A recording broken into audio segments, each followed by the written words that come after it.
2026 жылғы ораза кезеңі жайлы 14-ші Леон папаның хаты.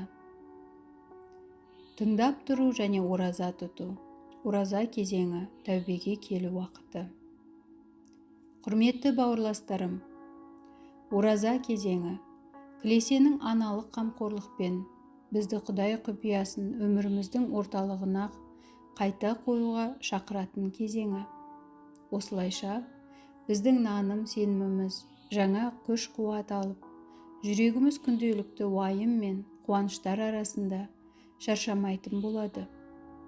Құдай сөзінің бізге әсер етуіне мүмкіндік беріп, оны кішіпейілділікпен қабылдаған сәттен бастап, тәубеге келуіміз басталады.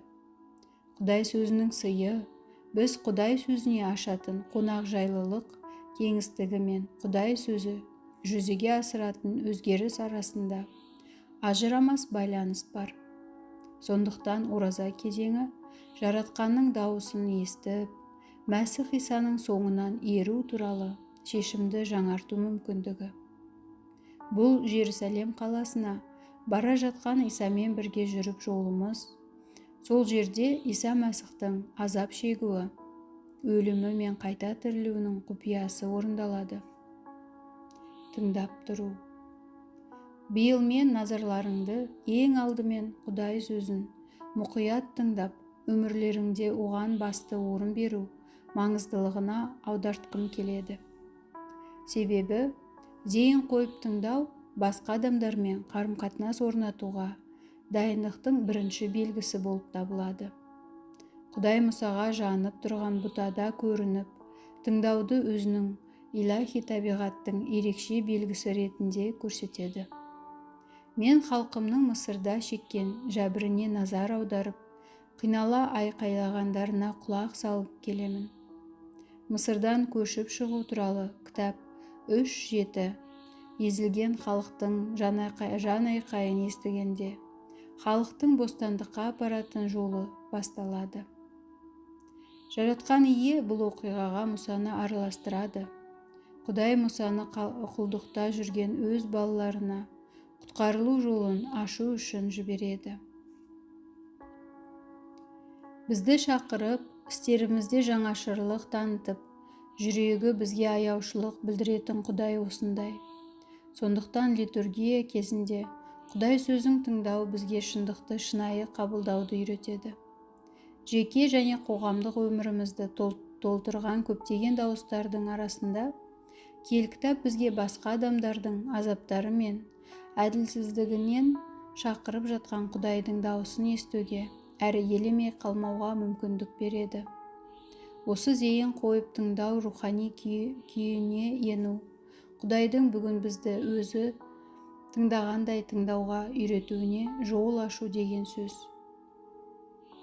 Біз кедейлердің ауыр жағдайы адамзат тарихында біздің өмірімізге, қоғамымызға, саяси және экономикалық жүйелерімізге, әсіресе кілесеге үнемі көмек сұрап айқайлап келе жатқанын түсінуіміз керек. Ораза тұту.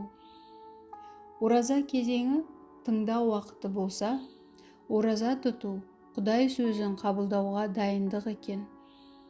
Ауыз бекіту тәубеге апаратын жолдағы ең көне мен таптырмас рухани жаттығу.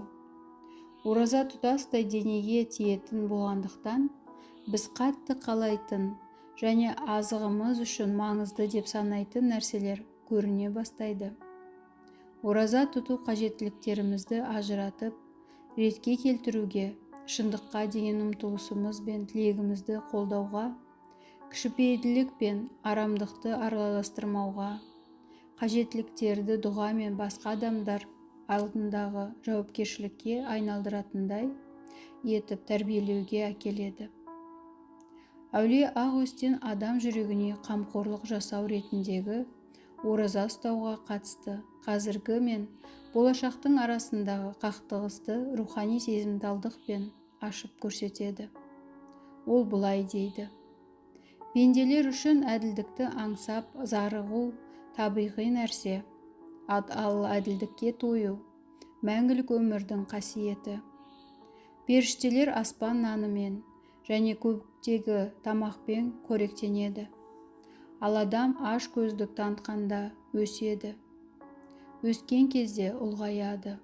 Ұлғайған кезде сыйғызуға қабілетті болады. Ал қабілетті болған кезде өз уақытында тояды. Бұл мағынада ораза ұстау нәпсіні тазартып, босаңсытып қана қоймай, оны кеңейтіп, Құдайға мен әділдікке бағытталуымызға мүмкіндік береді. Алайда ораза ұстау ізгі хабардың ақиқатын сақтап, жүрегіміздің тәкаппарлыққа бой алдырмау үшін әрдайым имандылықпен және кішіпейілдікпен ораза тұту керек. Ораза тұту жаратқан иемен қарым-қатынасты талап етеді. Өйткені Құдайдың сөзімен қоректенуді білмеген адам дұрыс ораза ұстамайды. Ораза ұстау күнә мен зұлымдыққа қарсы Құдайдың рақымы мен күресуге рухани міндетіміздің көрнекі белгісі. Сондай-ақ ораза тұту қарапайым өмір салтын ұстануға бағытталған басқа да ораза ұстау түрлерін қамтуы керек. Өйткені тағат қана мәсіхшінің өмірін күшті әрі ақиқатты етеді.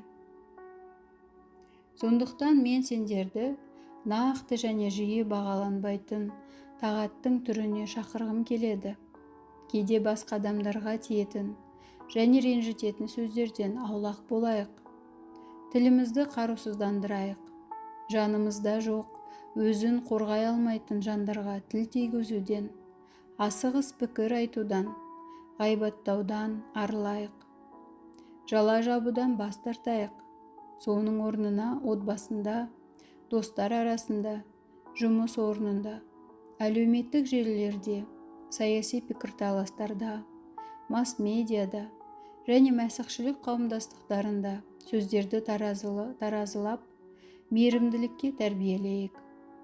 Сонда көптеген өшпенділік сөздері үміт пен бейбітшілік сөздеріне орын береді.